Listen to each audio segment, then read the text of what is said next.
I'd like to show you why knowing your why is the start of your journey. Without a strong why, it can be so difficult to reach your maximum potential.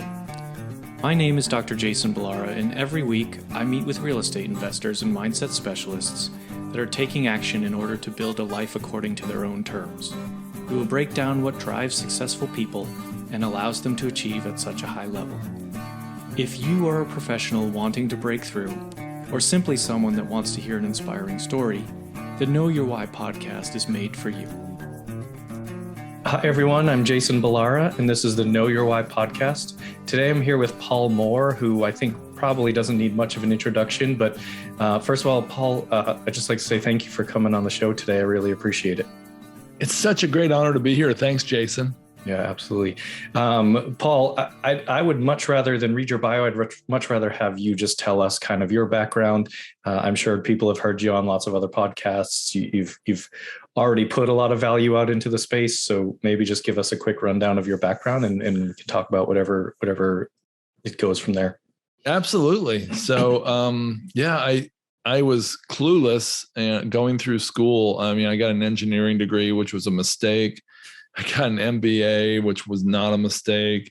I went to Ford Motor Company, which was great, but I just was itching to be an entrepreneur. So I started my own company.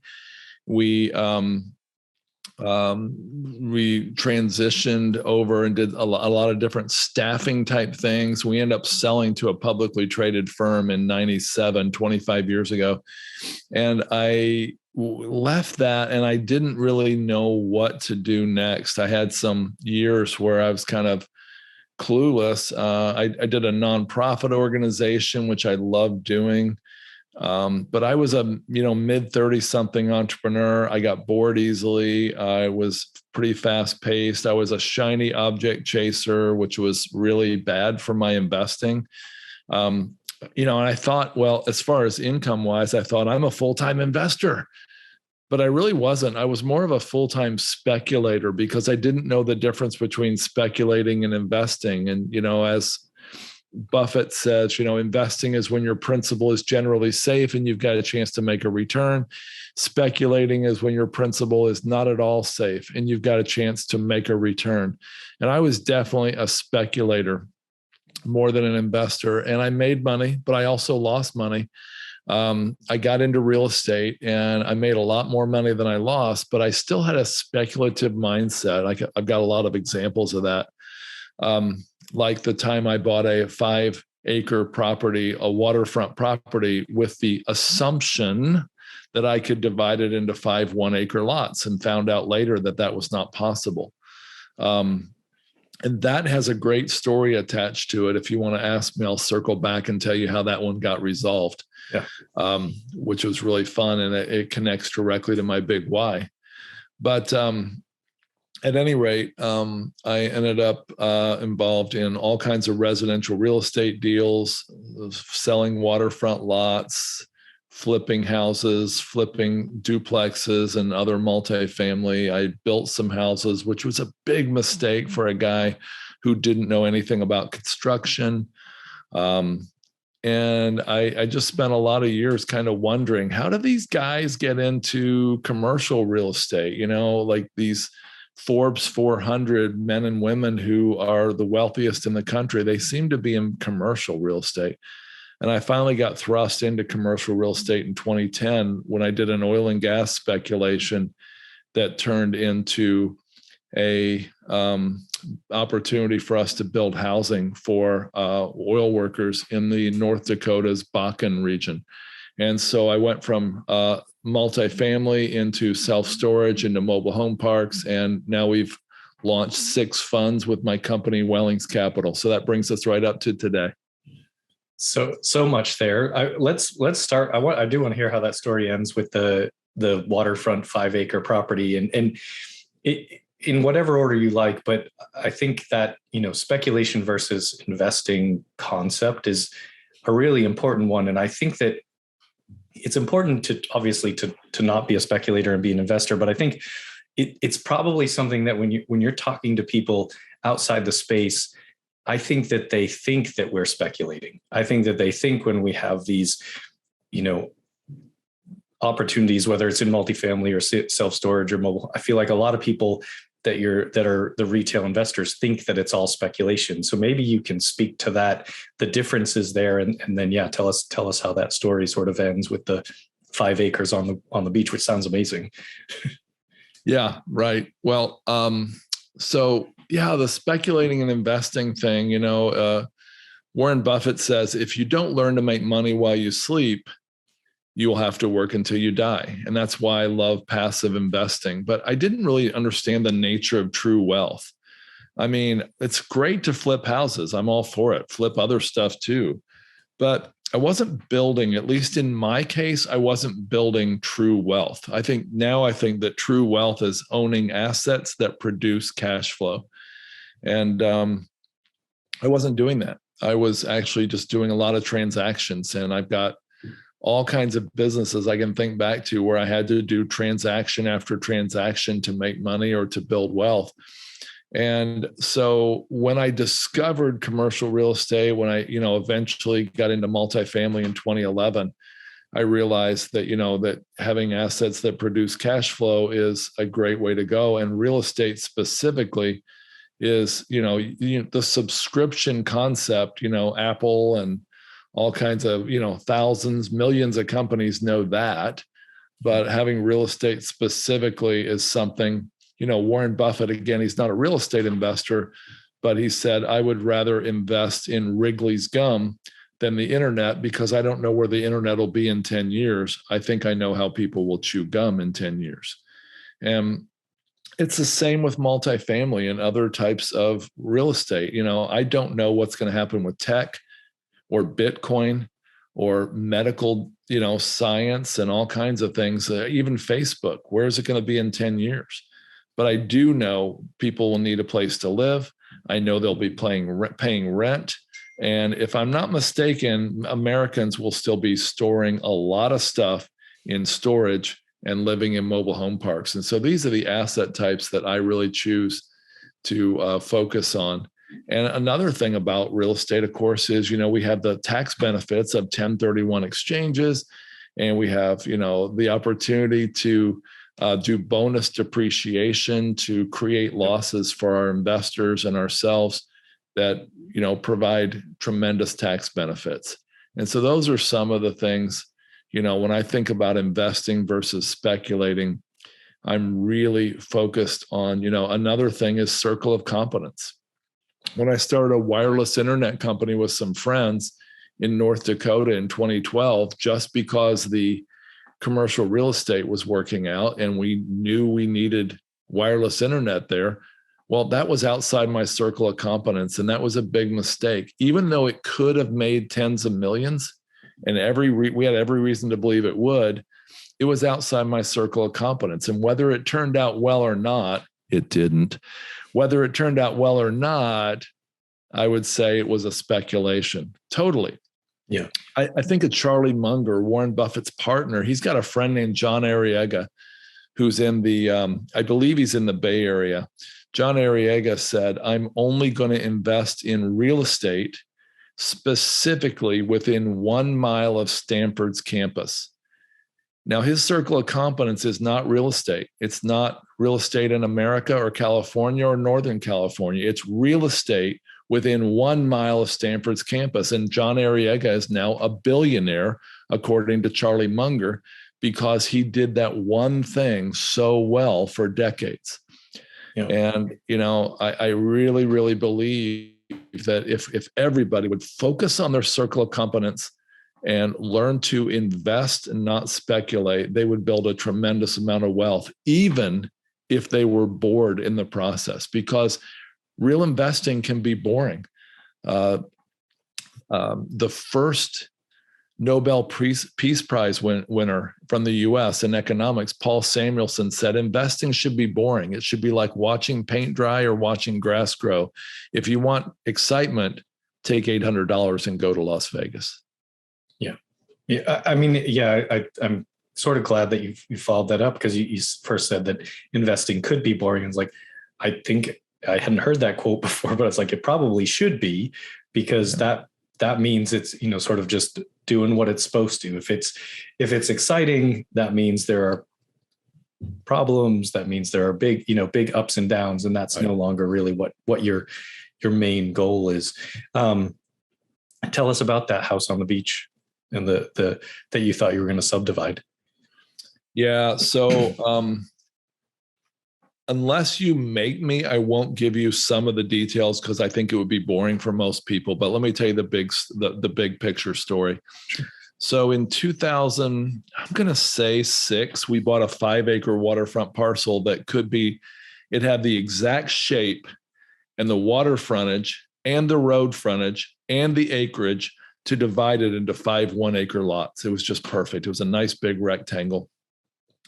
And so we really believed that the county would certainly turn this private road into a public road anytime soon. That was extremely naive. And we were kind of on a bender. We were making so much money flipping waterfront lots for $100,000 profit. It was the most money per hour I've ever made doing anything. And this was at a resort lake in Virginia, Smith Mountain Lake, where they filmed the movie What About Bob? And anyway, I can't even get inside my head now and figure out why I would have thought that they would make this into a public road. But at any rate, the waterfront, the property that we got, we thought, well, it's $800,000. I think it was. I don't know why it's 850, something like that. And we went ahead and took a loan on it. At the time, loans were like flowing like water. And so we got a 100% loan on it with the thought, okay, we'll subdivide this and sell the 5 lots for about $300,000 to $500,000 each, and we'll make a huge profit. And of course, then 2008 came along. It was actually fall of 2007. And my partner, we had already seen a huge slowdown in selling lots. We had 2.5 million. I had $1.5 million in the bank in 97 and 2.5 million in debt 10 years later in the fall of 07. And my partner said, I can't pay half this interest rate anymore, half this interest. So January 1st, I'm signing the company over to you with the debt. And I don't blame him. I mean, he couldn't do it. So I ended up, one of my heroes is a guy named George Mueller. Now, George Mueller was a guy who took care of orphans in Bristol, England, all through the 1800s. And George Mueller raised something like $250 to $500 million in today's dollars. And he never, ever did a fundraiser. He never wrote a letter. He never did any marketing. He raised all the money for these orphans. And he was just a really radical guy. He just thought different about everything. And I thought, what would George Mueller do? And I really believe, in the go-giver concepts and, the law of reciprocity and all those different things. And I really thought, well, if I give generously, I can't control what's going to happen to our company. I might end up going bankrupt. But I can control giving, and I really do believe in the law of giving and receiving. And I believe if I give, I'll receive much more back. Some people call it karma. And so I told my family and my friends and my CPA, we're going to start giving a set amount per week, and we're going to expect that God is going to do something to make this problem not go away, maybe, but at least that something's going to happen that's going to radically shift our situation. And so we started giving a lot of money, a set amount of money every week, starting January 1st, 2008. Now, you've got to remember that we had no idea, Jason, that we were about to plunge down the deepest, darkest hole since the Great Depression. We assumed the worst was over. I don't know why we assumed the worst was over, but we did. And so January 1st, we started giving. 4 weeks into January, like the last week of the month, in other words, I had a chance kind of random meeting with a real estate developer at a Subway restaurant at Smith Mountain Lake. And he said, hey, I told him, I've got this huge problem, $2.5 million in debt. I think I have a number in mind, 18,000 a month in mortgage and interest payments. I said, can you help me? And he said, yeah, you ought to try this. This is what I don't really want to go into for time's sake. And I said, nah, that won't work. I said, that is just like I get that. It's a little link. It's a little obscure law that a lot of people don't know about. I said, I've already tried that. I checked with the county, that won't work. He said, well, you ought to try thinking about it differently. And I had this massive light bulb moment where I said, wait a minute, what if I turned the law on its head and looked at it in reverse? 2 days later, I was in the county planning and zoning department laying out this plan to subdivide this 5 acres into 5 1-acre lots. And the lady at the end of me presenting this, she looks up over her glasses and she's like, Mr. Moore, I've been working in this office, I think she said 30 or 35 years, and nobody has come up with such an outrageous plan to circumvent our law. Then she smiled and she said, but you did. And she said, you're right. She said, our law has a loophole in it and no one's ever figured it out but you, apparently.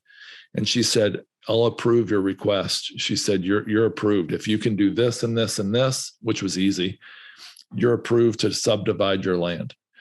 Well, there was a lot of work left. I had to meet with bankers. I had to convince a bank to do something almost impossible. I had to convince surveyors. Well, the survey was easy, but I had to convince these soil scientists to give me this wonderful engineered system on all 5 lots and a lot of other stuff. But at any rate, 13 months later, in the worst time of the Great Recession in spring of 2009, I was 100% debt free. I even paid off my house. Wow. It's a great story, even without all the details, because the point is, maybe a little bit of luck, but mostly just creative thinking, right? Like that's the point of being an entrepreneur is problem solving, right? So here's this problem in your way. Sounds like your partner sort of just didn't even want to think about it and just, walked away, and then you solved the problem and made tremendous money from it. So it's just it's a way of thinking. It's a way of thinking about the approach to what's in front of you and life in general. So I think that's fantastic. Now, I know you were big on multifamily and you've switched asset classes. Do you want to walk us through that a little bit? Just kind of why you switched, what your thought is, and maybe even especially right now with what's going on with the market, maybe that I don't know if that is proves your thesis or what you think, but maybe take us through that.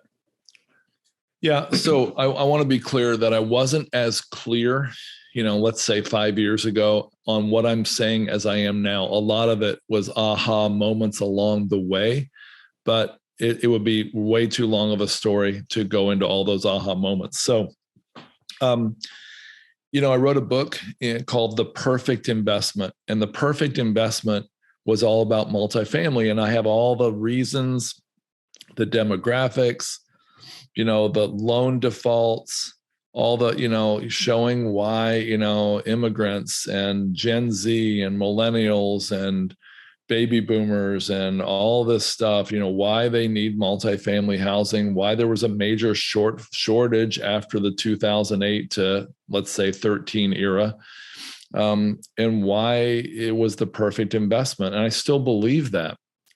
But Jason, the perfect investment is not perfect if you have to overpay to get it. And that's what I didn't think of when I wrote the book. And so, the book's still out there. The book's still selling fairly well. But the truth is, the perfect investment was not perfect. If, you can think of that for anything. Let's say you find the perfect house, but the price is double your budget. Well, that doesn't make sense. It doesn't work. It's the same way with multifamily, in my opinion. It seems to me for years, for where it was in the cycle, it's been overpriced. And so I've got friends like the guy I met for lunch today from Virginia Beach, who his team has an incredible track record for finding incredibly undervalued deals that have a lot of hair on them, but they have a lot of upside. Well, I wasn't finding those deals. My company, my team was not finding those opportunities. And so as a result, we were just spinning our wheels on multifamily. And we finally decided we needed to look outside multifamily. And we first looked at self-storage, then mobile home parks, then later other asset classes like RV parks. And we found in these asset classes, Jason, just tremendous number of mom and pop operators. These operators typically don't have the desire or the resources or the knowledge to increase the value of the facility by increasing income. And so, they typically don't do the improvements. They don't have to. I mean, look, the cap rate has already compressed from, let's say, 10% in mobile home parks to let's say 5%. So they've already doubled the value of their facility, even though they continue to be mediocre, just like they were last decade.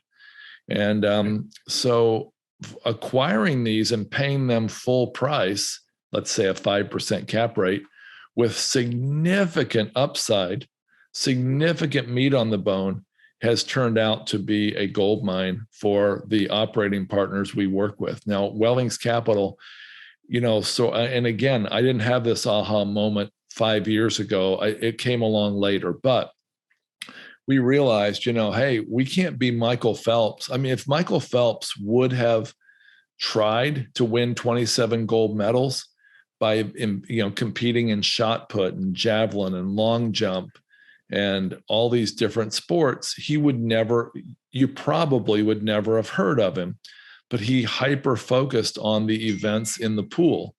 And so that's why he became the most decorated Olympian, and to my knowledge, at least in history. And it's because he was hyper focused, like Charlie Munger's friend, John Arriaga in Stanford. And so we decided to become a fund that gave our investors a whole bunch of Michael Phelps, a whole bunch of people who were hyper focused on their one thing that they did really, really well. And by doing that, by coming up with a fund to give people diversification across different asset classes, different operators, different geographies, different strategies, all within recession-resistant asset types, we thought we could give our investors superior in returns, superior risk protection, and justify our existence as getting a fee, which added to the investor's cost burden. And so that's what we've been doing for years. We've got 6 different funds. We just launched our new fund, the Wellings Real Estate Income Fund. Excellent.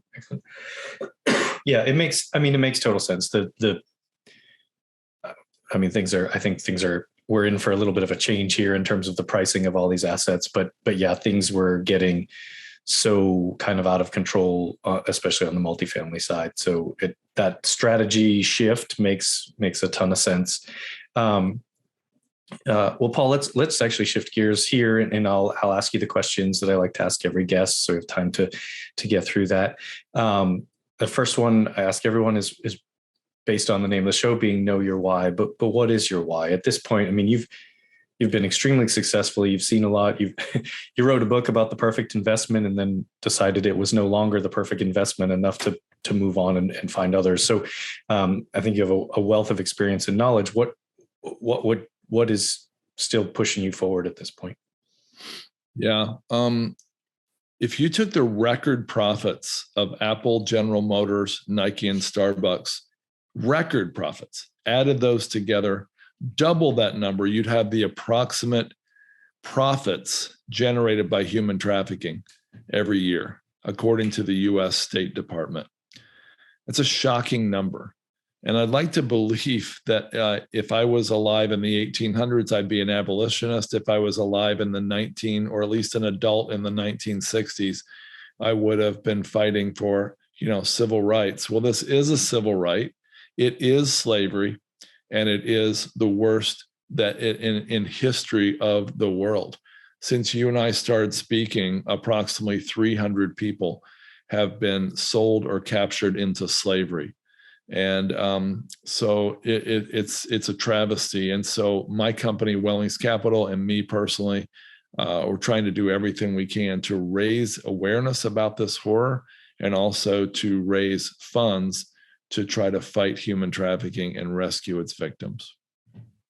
It's a phenomenal cause. I've actually had a few guests come on and talk about that. And I mean, I guess call it ignorance, but it's like kind of one of those things that I guess isn't necessarily on my radar. And now I have 2 young kids and I hear people talk about it a lot more. And I'm like, yeah, I mean, this is obviously those statistics are alarming and quite frankly shocking. I wouldn't have expected the numbers to be that high, but clearly having that impact is incredibly important in fighting such a terrible thing. So, I mean, thank you for bringing awareness and thank you for sharing that.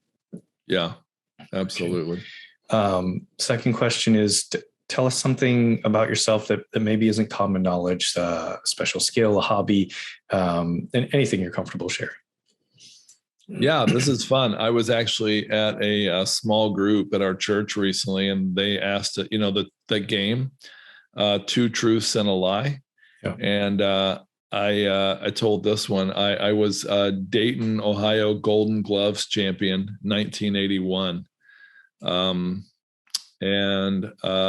That's the truth. Here's where it's sort of a lie. I was unopposed. I was really big when I was a kid. Yeah. And I was I weighed like 230 pounds because I played football and I was just big for my age. And so I was unopposed. And so I got the trophy. Didn't have to fight. Had my first fight 2 weeks later and got knocked out in 41 seconds. That's a great story. I mean, doesn't matter. You still won a Golden Glove. That's regardless of the competition, you still won that. That's right. You had to be there, right? That's an important accomplishment. I showed up. Yeah. Yeah, exactly. When people hear this and they want to reach out to you, what's the best way to get in touch? Yeah. The best way to reach out is, I told you, I spent years trying to figure out how to get involved in commercial real estate investing, and I wasn't sure where the best path was. And we found that there are 7 different paths. And I cover a lot of that in my new book, which is called Storing Up Profits, which is about self-storage. The last third of the book is dedicated to that. So that's one thing people can do, is get the book for their own benefit.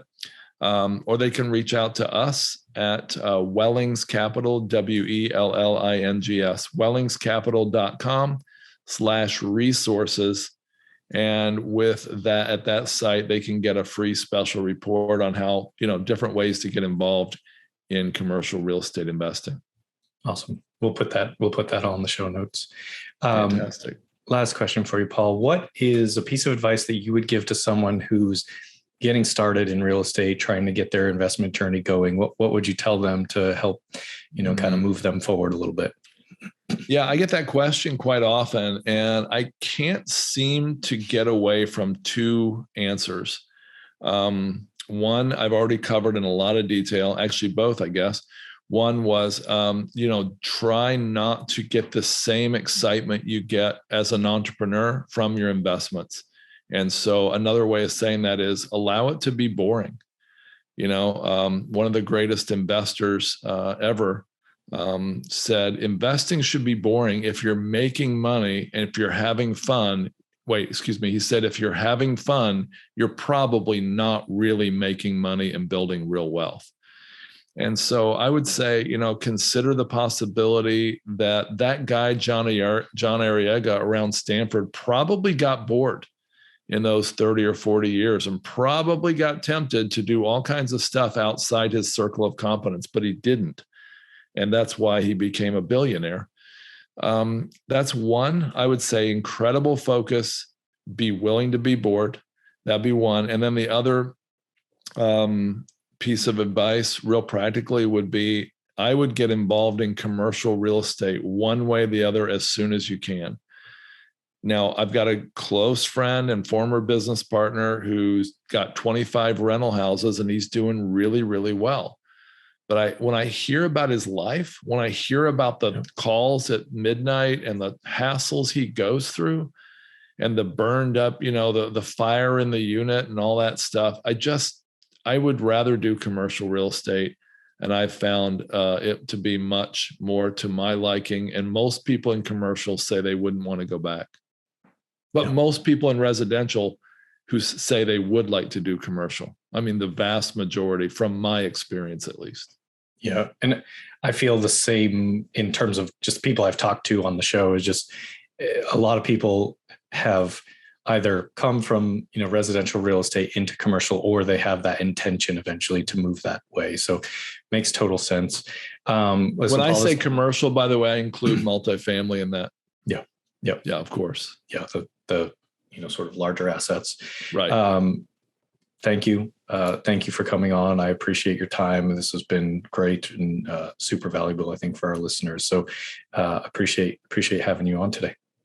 Thanks, Jason. It was such a joy to be here. And I really I wish you the best. And I thank your audience for taking the time to listen today. Awesome. Thank you. All right. With that, we will sign out. I'd like to show you why knowing your why is the start of your journey. Without a strong why, it can be so difficult to reach your maximum potential. My name is Dr. Jason Balara, and every week I meet with real estate investors and mindset specialists that are taking action in order to build a life according to their own terms.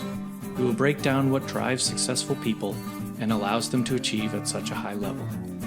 If you are a professional wanting to break through, or simply someone that wants to hear an inspiring story, the Know Your Why podcast is made for you.